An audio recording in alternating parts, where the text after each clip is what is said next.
ಇವತ್ತಿನ ದಿನ ನಾವು ನಾಮಸ್ಮರಣ ಭಕ್ತಿ ರೀ. ಈಗ ಮೂರನೇ ಭಕ್ತಿ. ನಾಮಸ್ಮರಣೆ ಎದಕ್ಕೆ ಮಾಡಬೇಕು, ಮಾಡುವುದರಿಂದ ನಮಗೆ ಆಗುವಂತಹ ಲಾಭ ಏನು, ನಮ್ಮ ಜೀವನಕ್ಕೆ ನಾಮಸ್ಮರಣೆಯಿಂದ ಎಷ್ಟು ಉಪಯೋಗ ಐತೆ ಅನ್ನೋದನ್ನು ರಾಮದಾಸ್ ಸ್ವಾಮೀಜಿಯವರ ಇದು ದಾಸಬೋಧದಲ್ಲಿ 4ನೇ ದಶಕದ 3ನೇ ಸಮಾಸದಲ್ಲಿ ಹೇಳ್ತಾ ಇದ್ದಾರೆ. ಮಾಗ ನಿರೂಪಿಲೆ ಕೀರ್ತನ ಜೇ सकळास करी पावन आता ऐका विष्णू स्मरण तिसरी भक्ती श्रीराम स्मरण देवाचे करावे अखंड नाम जपत जावे नामस्मरण पावावे समाधान नित्यनेम प्रातःकाळी मध्याह्नकाळी सायंकाळी नामस्मरण सर्वकाळी करीत जावे श्रीराम हरुषकाळी विषमकाळी पर्वकाळी प्रस्तावकाळी ವಿಶ್ರಾಂತಿಕಾಳಿ ನಿದ್ರಾಕಾಳಿ ನಾಮಸ್ಮರಣ ಕರಾವೆ ಶ್ರೀರಾಮ್.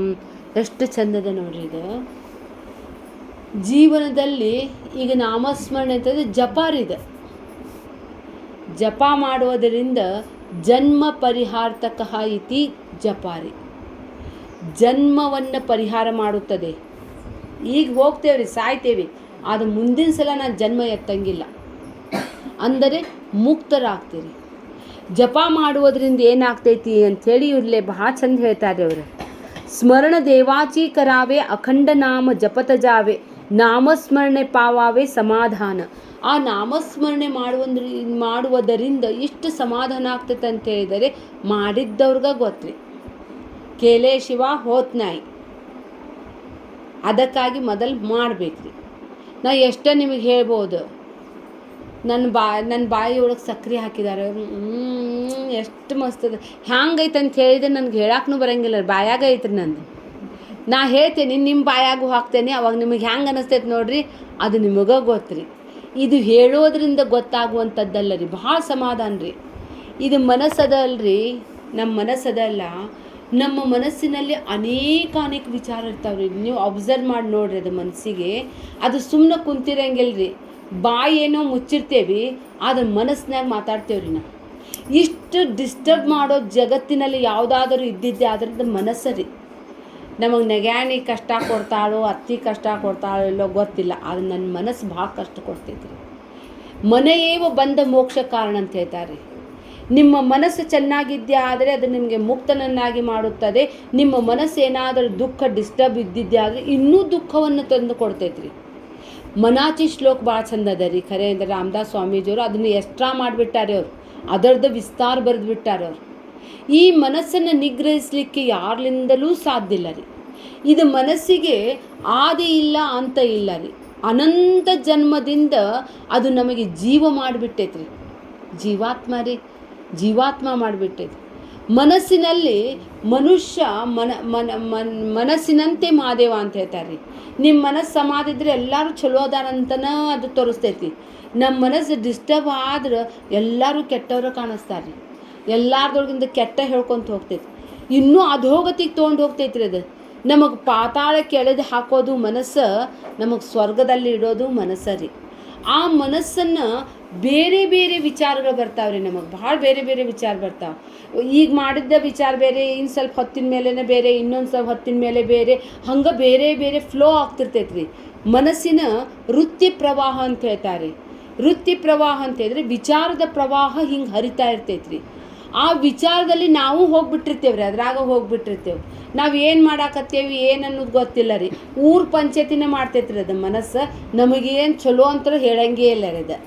ಆ ಮನಸ್ಸಿನಲ್ಲಿ ಬೇರೆ ಬೇರೆ ಇರುವಂತಹ ವಿಚಾರಗಳಿಂದ ನಾವು ಭಾಳ ಡಿಸ್ಟರ್ಬ್ ಆಗ್ತೇವಲ್ಲ.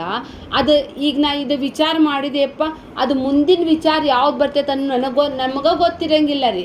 ಅದಕ್ಕೆ ಒಂದಕ್ಕೊಂದು ಕೊಂಡಿ ಹಾಕ್ಕೊತ ಹೋಗ್ಬಿಡ್ತೈತ್ರಿ. ಅದು ಎಲ್ಲೋ ಒಂದ ಕುಂತಲ್ಲೇನ ಏನಾರ ಒಂದು ಟಿ ವಿ ನೋಡ್ಕೊಂಡು ಕುಂತಾಗನ ಅಲ್ಲಿ ಏನಾರ ಅತ್ತಿ ಸೊಸಿದ್ ಬಂತು ನೋಡ್ರಿ ಗಂಡಗೆ ಹೇಳೋದು, ನಿಮ್ಮ ತುಸಾಕ ಆಡಿಲ್ರಿ ನನಗೆ, ಅವಾಗ ಹಂಗೆ ಮಾಡಿದ್ರು ಅವಾಗ ಹಿಂಗೆ ಮಾಡಿದ್ರು, ನನ್ನ ಜೀವನ ಸಾಕಾಗಿತ್ತು ಅವಾಗಿಂದ ಹೇಳಿ ಈಗ ಅಳುದ್ರಿ. ಅಂದರೆ ಆ ಮನಸ್ಸು ನಮಗೆ ಇಷ್ಟು ಮೂರ್ಖನನ್ನಾಗಿ ಮಾಡ್ತೈತಲ್ಲ. ಅದಕ್ಕಾಗಿ ಸಾಧು ಸಂತರು ಹೇಳ್ತಾರೆ, ನಮಗೆ ಈ ಮನಸ್ಸನ್ನು ಸುಂದರವಾಗಿ ಅದನ್ನು ಸುಂದರ ಮಾಡ್ಲಿಕ್ಕೂ ಬರ್ತೈತ್ರಿ. ಅದಕ್ಕೆ ಹನುಮಂತನೂ ಮಾಡ್ಬೋದು, ನೀವು ಮಂಗ್ಯಾನೂ ಮಾಡ್ಬೋದು ರೀ. ಒಳ್ಳೆ ವಿಚಾರ ಮಾಡಿದರೆ ಅದು ಹನುಮಂತ ಆಗ್ತೈತಿ, ಕೆಟ್ಟ ವಿಚಾರ ಮಾಡಿದ್ರೆ ಮಂಗ್ಯ ಮಾಡಿಬಿಡ್ತೈತಿ. ಅದಕ್ಕಾಗಿ ಆ ಮನಸ್ಸನ್ನು ಒಂದು ಏಕಾಗ್ರತೆ ರೀ. ಮನಸ್ಸಂತ ಅಂದರೆ ಏನು ಅಂತ ಹೇಳಿದರೆ ಚಂಚಲಾತ್ಮಕ ಮನಃ ಅಂತ ಹೇಳ್ತಾರೆ. ಅದು ಯಾವಾಗಲೂ ಚಂಚಲ ರೀ. ಅದು ವಾಯು ತತ್ವದಿಂದ ಆಗಿದೆ ರೀ. ಅದು ವಾಯು ಒಂದ ಕಡೆ ನಿಲ್ಲಂಗಿಲ್ಲ ರೀ, ಹಿಂಗೆ ಹರ್ಕೊಂತ ಹೋಗ್ತೈತಲ್ಲ, ಅದು ಮನಸ್ಸನ್ನು ಕೂಡ ಹಂಗೆ ಹೋಗ್ಕೊಂತ ಹೋಗ್ಬಿಡ್ತೈತಿ ರೀ. ಅದಕ್ಕಾಗಿ ನಮಗೆ ಎಷ್ಟೋ ಮಂದಿ ಹೇಳ್ತಾರೆ ಧ್ಯಾನ ಮಾಡಬೇಕು, ಮೆಡಿಟೇಷನ್ ಮಾಡಬೇಕು, 7 ಡೇ ಕೋರ್ಸ್ ಎಲ್ಲ ಸುಳ್ರೆವು, ರೊಕ್ಕ ತಿನ್ನೋರೆವು. ಯಾರು 7 ದಿನದೊಳಗೆ ಜ್ಞಾನಿ ಆಗಕ್ಕೆ ಸಾಧ್ಯ ಇಲ್ಲ ಹೋಗ್ರಿ. ಆ ಮನಸ್ಸನ್ನು ಇಡೀ ಜೀವನ ತುಂಬ ಸಹಿತ ನಾವು ಅದಕ್ಕೆ ಕಂಟ್ರೋಲ್ ಮಾಡೇವನ್ನೋದು ಗೊತ್ತಿಲ್ಲ ರೀ. ಅದು ಮನಸ್ಸು ಹೆಂಗಿರ್ತೈತಪ್ಪ ಅಂದ್ರೆ ಇದು ಸೋಫಾ ಇರ್ತಾವೆ ನೋಡಿ, ಡನ್ಲಪ್ ಸೋಫಾ ಇರ್ತಾವೆ ರೀ, ಅದ್ರೊಳಗೆ ಸ್ಪ್ರಿಂಗ್ ಇರ್ತಾವೆ ರೀ. ಆ ಸ್ಪ್ರಿಂಗ್ ಮೇಲೆ ಕೂಡೋ ತನಕ ಅದು ಕುಂತಿರ್ತೈತೆ ರೀ, ಎದ್ದು ಮತ್ತೆ ಪಟ್ ಅಂತ ಯಾವಾಗ ಬರ್ತೈತೆ ಗೊತ್ತಿಲ್ಲ ರೀ.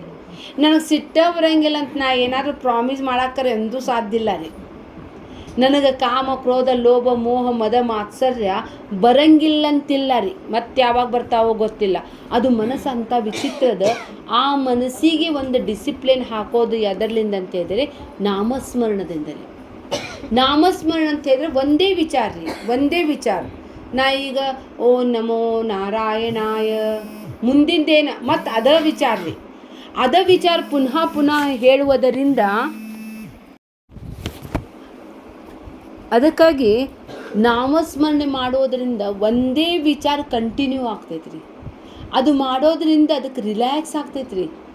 ಅಂದರೆ ಇದು ಮನಸ್ಸು ನಮಗೆ ಹ್ಯಾಂಗೆ ಅಂತೇಳಿದ್ರೆ ಒಂದು ದೆವ್ ಬೆನ್ನು ಹತ್ತಂಗೆ ಬೆನ್ನು ಹತ್ತೈತೆ ರೀ. ಇದು ಬೇತಾಳ ಅಂತಾರೆ ರೀ. ಅವನು ಅದು ಏನ್ರದು ಅಲ್ಲಾವುದ್ದೀನ್ದ ಒಂದು ಲ್ಯಾಂಪ್ ಇತ್ತು, ಮ್ಯಾಜಿಕ್ ಲ್ಯಾಂಪ್. ಅದನ್ನು ತಿಕ್ಕಿಬಿಟ್ಟು ಚಿರಾಗ ಅದನ್ನು ತಿಕ್ಕಿಬಿಟ್ಟು ಅದು ಬಂದು ನಿಂತೇ ಬಿಡ್ತು. ನನಗೇನಾರು ಕೆಲಸ ಕೊಡು ಅಂತೈತ್ರಿ. ಆಮೇಲೆ ಅವ್ನು ಏನೇನು ಹೇಳ್ತಾನೆ ರೀ, ಎಲ್ಲ ತಂದು ಕೊಡೋಕೆ ಶುರು ಮಾಡ್ತೈತ್ರಿ. ಈಗ ಭಾಳ ದೊಡ್ಡದಂತ ಹೇಳಿದ್ರೆ ಮನಿನ ನನಗೆ ಅರಮನೆ ಕಟ್ಟಿಕೊಡು ಅಂತ ಆತು ಅಂತಾನೆ ರೀ. ನೀವು ಅರಮನ್ಯಾಗ ಅದಿನಂತ 1 ಮಿನಿಟ್ನಾಗ ಎಲ್ಲ ಮಾಡ್ತಿರ್ತೈತ್ರಿ. ಅದು ಏನು ಬೇಕು ಅದು ಅವಾಗಿಂದ ಅವಾಗ ನೀ ಕೆಲಸ ಕೊಡಲಿಲ್ಲ ಅಂದ್ರೆ ನಿನಗೆ ತಿಂತೇನಂತಿರ್ತೈತ್ರಿ ಅದು. ಆವಾಗ ಅವನೇನು ಮಾಡ್ಬೇಕಂತೇಳಿ ಹೋಗು ಋಷಿಕೇಶಕ್ಕೆ ಹೋಗಿ ಒಂದು ದೊಡ್ಡ ಯಾವುದ್ರಿ ಅದು ಸಾಗವಾನಿದ ಗಿಡ ಕಡ್ಕೊಂಬಂದೇ ಬಿಡ್ತೈತ್ರಿ. ಅದಕ್ಕೆ ಕಂಬ ಮಾಡು ಅಂತ ಹೇಳ್ತಾನೆ, ಕಂಬ ಮಾಡೇ ಬಿಡ್ತಾನೆ ರೀ. ಅದನ್ನು ಊರು ಅಂತಾನೆ, ಊರೇ ಬಿಟ್ಟ ಅಂತಾನೆ. ನಾ ಎಲ್ಲಿ ತನಕ ಕೆಲಸ ಹೇಳಂಗಿಲ್ಲ ನೋಡು, ಆವಾಗಿನ ತನಕ ಅದ್ರ ಮೇಲೆ ಹತ್ತು ಇಳಿ ಅದಕ್ಕೆ ಕೆಲಸ ಕೊಟ್ಬಿಟ್ಟಾರಿ ಇವ. ಮನಸ್ಸಂದ್ರೆ ಹಂಗರಿ, ನಮ್ಮಷ್ಟಕ್ಕೆ ನಮಗೆ ಇರಾಕೆ ಕೊಡಂಗಿಲ್ಲ ರೀ. ಆ ಮನಸ್ಸಿಗೆ ಏನಾದರೂ ಕೆಲಸ ಕೊಡಬೇಕಲ್ಲ, ಅದ ನಾಮಸ್ಮರಣ ರೀ. 10 ಇಳಿ ಅದ ಶ್ರೀರಾಮ್ ಜೈ ರಾಮ್ ಜೈ ಜೈ ರಾಮ್, ಶ್ರೀರಾಮ್ ಜೈ ರಾಮ್ ಜೈ ಜೈ ರಾಮ್, ಶ್ರೀರಾಮ್ ಜೈ ರಾಮ್ ಜೈ ಜೈ ರಾಮ್, ಶ್ರೀರಾಮ್ ಜೈ ರಾಮ್ ಜೈ ಜೈ ರಾಮ್. ಅದು ನಮ್ಗೆ ಗೊಡ್ಬೇಕು ಬರಂಗಿಲ್ಲ ರೀ. ಅವಾಗ ಅದಕ್ಕೊಂದು ಕೆಲಸ ಕೊಡಬೇಕು. ಅದನ್ನೇ ಇಲ್ಲಿ ಹೇಳ್ತಾ ಇದ್ದಾರೆ ಅವರು, ನಾಮಸ್ಮರಣ ಕರುತು ಜಾವೆ. ಇಷ್ಟು ನಾಮಸ್ಮರಣೆ ಮಾಡಬೇಕಪ್ಪ ಅಂತ ಹೇಳಿದರೆ ಒಂದು ಮಂತ್ರವನ್ನು, ಆ ಮಂತ್ರದ ಎಷ್ಟು ಅಕ್ಷರ ಇರ್ತಾವೆ ನೋಡ್ರಿ, ಅಷ್ಟು ಅಕ್ಷರದ ಲಕ್ಷ ಆಗ್ಬೇಕ್ರಿ. ಅದಕ್ಕಾಗಿ ಎಲ್ಲಕ್ಕಿಂತ ಸಣ್ಣ ಮಂತ್ರ ಅಂತ ಹೇಳಿದರೆ ಓಂ ನಮಃ ಶಿವಾಯ ರೀ. 5 ಲಕ್ಷ ರೀ. 5 ಲಕ್ಷ ಸಲ ಹೇಳಿದೆ ಅದಕ್ಕೆ ಒಂದು ಪುನಶ್ಚರಣ ಅಂತಾರೆ ರೀ. ಒಂದೇ ಸಲ ಹೇಳ್ದಂಗೆ ಅದು ಹೇಳಿದರೆ ನೀವು ಎಷ್ಟು ಪುನಶ್ಚರಣ ಮಾಡ್ತೀರಲ್ಲ ಅದಕ್ಕೆಲ್ಲ ಸಿದ್ಧಿ ಉಂಟಾಗ್ತಾವ್ರಿ. ನಿಮಗೆ ಎಲ್ಲಕ್ಕಿಂತ ಶ್ರೇಷ್ಠ ಸಿದ್ಧಿ ಯಾವುದಪ್ಪ ಅಂದರೆ ಜ್ಞಾನ ಸಿದ್ಧಿನ ರೀ. ನೀವು ಎಲ್ಲಿ ತನಕ ಜ್ಞಾನ ಹೊಂದಂಗಿಲ್ಲ, ಅದು ಮನಸ್ಸು ಜ್ಞಾನ ಹೊಂದಕ್ಕೆ ಕೊಡಂಗಿಲ್ಲ. ಆ ಮನಸ್ಸಿಗೆ ಒಂದು ಏಕಾಗ್ರತೆ, ಅದಕ್ಕೊಂದು ಸಮಾಧಾನ ಕೊಟ್ಟರೆ ಮಾತ್ರ ಅದು ನಮಗೆ ಮುಂದಿನ ದಾರಿ ಮಾಡ್ತೈತಿ. ಅದನ್ನು ಇಲ್ಲೇ ಸುಂದರವಾಗಿ ಅವರು ಹೇಳ್ತಾ ಇದ್ದಾರೆ. ನೋಡೋಣ ಇವರು ಏನೇನು ಹೇಳ್ತಾರೆ ಅಂತ ಹೇಳಿದರೆ, ಸ್ಮರಣ ದೇವಾಚೇ ಕರಾವೆ. ನೀವು ಇಷ್ಟ ದೇವತೆಯ ಮಂತ್ರನ ತೊಗೋಬೇಕ್ರಿ. ಇಲ್ರಿ ನಮಗೆ ಯಾರ್ಯಾರ ಮಂತ್ರ ತೊಗೊಳಕ್ಕೆ ಹೋಗ್ತಾರೆ ನೋಡ್ರಿ, ನಮಗೆ ಮಂತ್ರೋಪದೇಶ ಮಾಡಂತಾರಲ್ಲ, ನಂದು ಯಾವುದೈತೆ ಅದು ಕೊಡಬಾರ್ದ್ರಿ. ನಿಮ್ಮದು ಇಷ್ಟ ದೇವತಾ ಯಾವುದಲ್ಲ ಅದನ್ನು ತೊಗೋಬೇಕ್ರಿ. ನೀವು ಹೇಳುವಾಗ ಆ ಭಗವಂತನ ಮೂರ್ತಿ ನಿಮ್ಮ ಕಣ್ಣು ಮುಂದೆ ಬರಬೇಕ್ರಿ.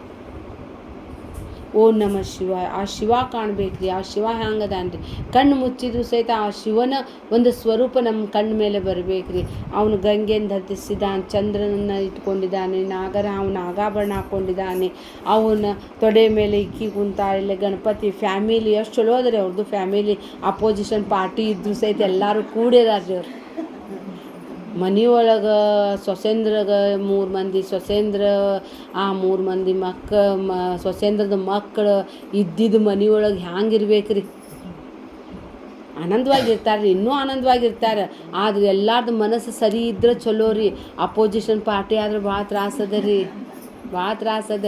ಅದಕ್ಕಾಗಿ ಶಿವಂದ ಸಂಸಾರ ಹೆಂಗೈತ್ರಿ, ಎಲ್ಲ ಅಪೋಸಿಷನ್ ಪಾರ್ಟಿನ ಅದ ರೀ. ಅಲ್ಲೇ ಸಿಂಹ ಅದ, ಇಲ್ಲೇ ನಂದಿ ಅದ, ನವಿಲದ, ಇಲ್ಲೇ ಹಾವು ಅದ, ಅಲ್ಲಿ ಇಲಿ ಅದ, ಇದು ಹಾವು ತಿನ್ಬೇಕಂತೈತಿ. ಎಲ್ಲ ಒಂದಕ್ಕೊಂದಿದ್ದು ಸರಿ ನಕ್ಕೊಂತ ಫೋಟೋ ತೆಗೆಸ್ಕೊಂಡಾರ್ರಿ. ಹಂಗೆ ನಾವು ನಕ್ಕೊಂತ ಇರೋದು ಸುಖ ಅದ ರೀ. ಜೀವನದೊಳಗೆ ದೇವ್ರಿಗೂ ನೋಡ್ತೇವೆ ನೋಡ್ರಿ, ದೇವ್ರ ಮುಂದೆ ಸಹಿತ ಹಿಂಗೆ ಅಂದು ಸಹಿತ ದೇವ್ರ ತಾನು ತಿತಿಕ್ಷಸ್ವ, ಮುಖ ಬದಲಾಗಬಾರ್ದು ನೋಡ್ರಿ. ಬೈದ್ರು ಸಹಿತ ಸುಮ್ಮನೆ ನಕ್ಕೊಂತ ಇರ್ಬೇಕು ರೀ.